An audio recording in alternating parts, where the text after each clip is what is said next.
दोस्तों, तो इस वीडियो में बात करेंगे एक और अपकमिंग आईपीओ के बारे में। और ये आईपीओ है राजनंदिनी फैशन इंडिया का आईपीओ।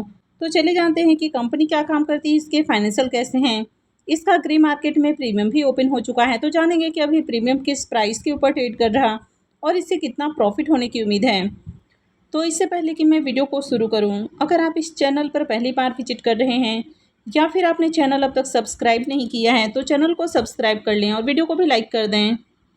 सबसे पहले आईपीओ के डिटेल्स को देखें तो आईपीओ 26 मई से ओपन होने वाला है, यानी कि आईपीओ मंगलवार से ओपन होगा और ये 29 मई को क्लोज होने वाला है।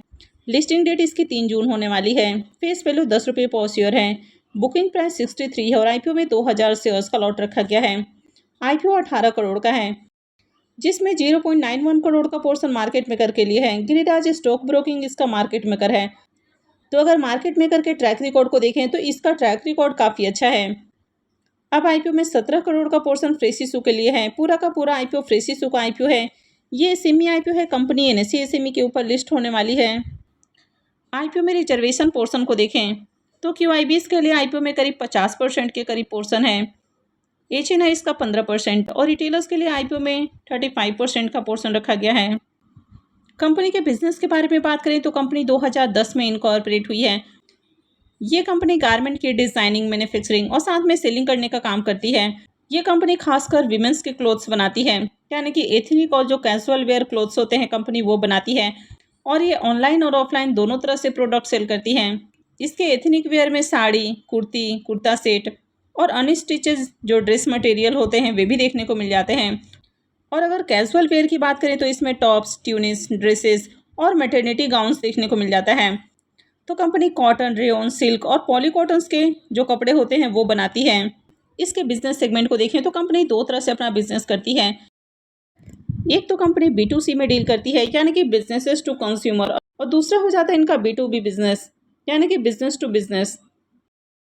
तो पहले अगर B2C बिजनेस को देखें तो ये कंज्यूमर को डायरेक्ट इनके जो को वेबसाइट है वहाँ से सेल करती हैं। और इसके अलावा जो मेजर ई कॉमर्स प्लेटफॉर्म है जैसे कि अमेजोन, फ्लिपकार्ट, मिंत्रा, एजियो, नायका और भी जो दूसरे ई कॉमर्स साइट्स हैं तो कंपनी इनके थ्रू सेल करती है।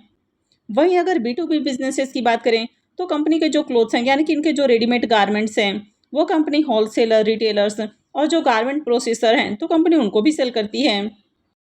कंपनी अभी कई सारे ब्रांड्स ओन करती है, तो इसमें मेरीरा, मोनीरा, रोली पोली और राजनंदिनी देखने को मिल जाता है। और अगर इनके प्राइस रेंज की बात करें तो ये 250 से लेकर 2000 के बीच में देखने को मिल जाता है, क्योंकि कैटेगरी वाइज इनका प्राइस डिपेंड करता है। कंपनी के अगर मैन्युफैक्चरिंग फैसिलिटीज़ की बात करें तो कंपनी के 2 मैन्युफैक्चरिंग फैसिलिटीज़ हैं। एक मैन्युफैक्चरिंग फैसिलिटी सूरत में है और दूसरा जयपुर में है। सूरत वाले यूनिट में इनके पास करीब 90 सिलाई मशीन्स हैं और जयपुर में 50 सिलाई मशीन्स हैं। तो कंपनी के अगर ओवरऑल बिजनेस को देखें तो कंपनी जिस तरह से बिजनेस कर रही है तो बिजनेस तो अच्छा है, लेकिन ये जो बिजनेस सेगमेंट है ये हाईली कॉम्पिटेटिव सेगमेंट है, यानी कि ऑलरेडी इस तरह की कई सारी कंपनियां मार्केट में लिस्टेड हैं और अनलिस्टेड मार्केट में भी बहुत सारी कंपनियां इस तरह का काम कर रही है। अब अगर इनके फाइनेंशियल की बात करें तो यहाँ पर फाइनेंशियल 23, 24 और 25 3 सालों का कंप्लीट फाइनेंशियल है और 26 के 3 क्वार्टर यानी कि 9 मंथ के फाइनेंशियल हैं। सबसे पहले कंपनी के अगर एसेट को देखें तो कंपनी का एसेट साल दर साल बढ़ती हुई देखने को मिला है। अगर इनकम को देखें तो फाइनेंशियल 23 में कंपनी का इनकम जहां 28 करोड़ का है, 24 में ये डाउन है और कंपनी ने 23 करोड़ का इनकम जनरेट किया है। फाइनेंशियल 25 के अंदर 31 करोड़ का इनकम है और 26 के 3 क्वार्टर में भी 31 करोड़ का इनकम है। कंपनी के अगर प्रॉफिट को देखें तो फाइनेंशियल 23 में कंपनी का प्रॉफिट जहां मात्र 37 लाख का है, वो 24 के अंदर बढ़ के 2 करोड़ 29 लाख का हो जाता है और फाइनेंशियल 25 में 5 करोड़ 6 लाख का है। 26 के 3 क्वार्टर में 5 करोड़ 14 लाख का कंपनी ने प्रॉफिट बनाया है। तो कंपनी के अगर प्रॉफिट को देखें तो कंपनी कंसिस्टेंट अच्छे प्रॉफिट बना रही है। हालांकि इनकम को देखें तो फाइनेंशियल 24 के पीरियड में कंपनी का इनकम डाउन है, लेकिन प्रॉफिट में अच्छी ग्रोथ देखने को मिली है। ईबिटा को देखें तो साल दर साल इसका ईबिटा भी इंक्रीज हुआ है। और अगर नेटवर्थ को भी देखें तो कंपनी का नेटवर्थ भी लगातार बढ़ा है। कंपनी के अगर रिजर्व को देखें तो अभी कंपनी के पास 6 करोड़ 94 लाख का रिजर्व है। और अगर कर्ज को देखें तो 13 करोड़ 96 लाख यानी कि 14 करोड़ के अराउंड कंपनी के ऊपर कर्ज है। तो कंपनी के ऊपर कर्ज बहुत ज़्यादा है। वैसे यहाँ पर कंपनी आईपीओ से जो फंड रेज करने वाली है तो इसमें से करीब 5.5 करोड़ रुपये कर्ज के भुगतान के लिए खर्च करेगी, तो आगे कंपनी का कर्ज भी थोड़ा कम हो जाएगा। लेकिन अगर ओवरऑल फाइनेंशियल को देखें तो कंपनी का फाइनेंशियल ओके है, बहुत अट्रैक्टिव फाइनेंशियल नहीं है। और आगे भी कंपनी के ऊपर कर्ज थोड़ा ज़्यादा ही देखने को मिलेगा, तो ये भी इसमें एक नेगेटिव पॉइंट है। कंपनी की अगर आरओई को देखें तो इनका आरओई काफ़ी अच्छा देखने को मिल रहा है। आरओसी को देखें तो आरओसी भी अट्रैक्टिव है। डेट टू इक्विटी रेशियो इसका हाई है, लेकिन आगे ये भी थोड़ा कम हो जाएगा। रिटर्न ऑन नेटवर्थ को भी देखें तो ये भी शानदार है। पैट मार्जिन भी काफ़ी अट्रैक्टिव है। ईबीटा मार्जिन को देखें तो ईबीटा मार्जिन भी बढ़िया है और प्राइस टू बुक वैल्यू भी ओके है। ईपीएस इसका 6.77 का है, तो ईपीएस लो है। पी मल्टीपल 9.31 का है। तो चलिए एक बार इसको इसके पीयर कंपनियों से भी कंपेयर करके देख लेते हैं। तो राजनंदिनी फैशन का पी मल्टीपल 9.31 का है।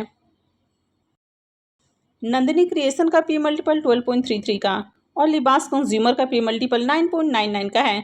अब यहाँ पर इसको इसके लिस्टेड पीयर कंपनियों से कंपेयर करें तो कंपनी ज़्यादा सस्ते प्राइस के ऊपर आईपीओ लेकर नहीं आ रही है, यानी कि प्राइस वाइज भी देखें तो सस्ता प्राइस नहीं रखा गया है। प्रमोटर्स की होल्डिंग 97.19% है, जो कि आगे कम होने वाली है।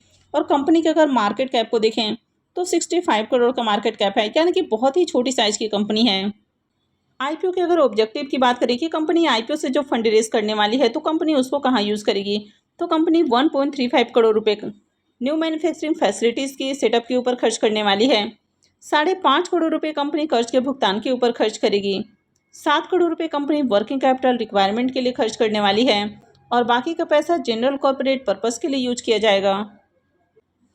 आईपीओ के लॉट साइज को देखें तो आईपीओ में 2000 शेयर्स का लॉट है, तो 2 लॉट के ऊपर इस आईपीओ में जो मिनिमम इन्वेस्टमेंट अमाउंट है वो 2,52,000 रुपये रहेगा।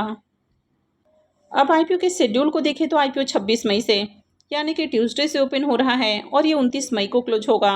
अलॉटमेंट डेट इसका 1 जून रहने वाला है। रिफंड डेट 2 जून, क्रेडिट डेट भी 2 जून है और आईपीओ की लिस्टिंग 3 जून को होगी।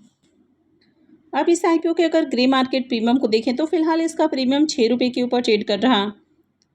आईपीओ में 2000 शेयर्स का लॉट है, तो 2 लॉट के ऊपर इस आईपीओ से करीब 24,000 रुपये प्रॉफिट की उम्मीद लग रही है। प्रीमियम को देखें तो प्रीमियम 9.5% के ऊपर ट्रेड कर रहा, तो ज़्यादा बढ़िया प्रीमियम तो नहीं है, लेकिन कंपनी के अगर बिजनेस को देखें तो ठीक ठाक बिजनेस है, फाइनेंशियल भी ओके है।